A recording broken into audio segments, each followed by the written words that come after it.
একদম বাংলাদেশ সেনাবাহিনীর প্রতি আমাদের ওইটুকু পূর্ণ শ্রদ্ধা সম্মান রেখেই বলছি, এই বিষয়ে তদন্তের জন্য বৈষম্যবিরোধী ছাত্র আন্দোলনের কাউকে হোক, বিএনপির, জামায়াতের, এনসিপির যে কাউকে হোক, তাদেরকে জিজ্ঞাসাবাদ করা যেতে পারে, অবশ্যই প্রয়োজন। কিন্তু আমরা মনে করি রাত 1টা-2টা এটা আসলে ওইভাবে ভালো, মানে ওই সময়টাই দৃষ্টিকটু দেখায়। বরং আমরা প্রত্যাশা করি যে তাদেরকে যদি যে কোনো টাইমে, দিনের বেলা, অফিস আওয়ারে ডেকে নেওয়া হয়, সবাই প্রস্তুত থাকবে এই বিষয়ে সহযোগিতা করার জন্য, আমরা মনে করি। সো আমাদের জায়গা থেকে এটুকুই প্রত্যাশা থাকবে যে এক ঘটনার শুরু থেকে কনসিকোয়েন্স টানার জন্য, সে অনুযায়ী কাজ করার জন্য। আর দ্বিতীয় প্রত্যাশা থাকবে যে এই সময় এবং সার্বিক সিচুয়েশন যেন এমন না হয় যেটা আমাদেরকে আসলে বিব্রতকর পরিস্থিতিতে ফেলে, যে কারণে আমাদের যে যাত্রা, সেই যাত্রার পথে ব্যাঘাত ঘটে। এইটার যদি তদন্ত হতে হয়, এটার কনসিকোয়েন্সের শুরু থেকে তদন্ত হতে হবে। যে আওয়ামী লীগ নিষিদ্ধ হলো, জাতীয় পার্টি এখনও নিষিদ্ধ না কেন? 1।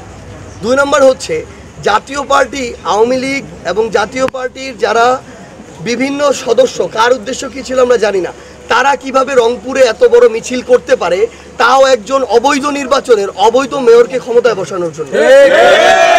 তৃতীয়ত, অন্য দলের নেতাকর্মীরা যখন তাদের জায়গা থেকে এখানে বিক্ষোভ মিছিল করে, সেই বিক্ষোভ মিছিলে কারা প্রথম সশস্ত্র হামলা চালিয়েছে, যদি তদন্ত বা অনুসন্ধান করতে হয়, প্রথমে সেটা করতে হবে। মামলা হলে প্রথম তাদের বিরুদ্ধে হবে, গ্রেপ্তার করলে প্রথম তাদেরকে গ্রেপ্তার করতে হবে।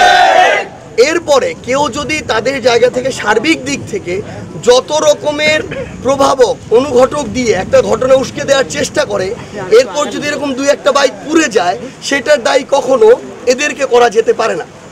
আমরা আমাদের জায়গা থেকে মনে করি, তারপরও এই যে বিশৃঙ্খলা যেটা হয়েছে, এটা আমরা প্রত্যাশা করি না। আমরা প্রত্যাশা করি না যে কোনো জায়গায় একটা বাইক কেন, কোনো একটা পাতাও অকারণে পুড়ে যাবে, এটা আমরা প্রত্যাশা করি না।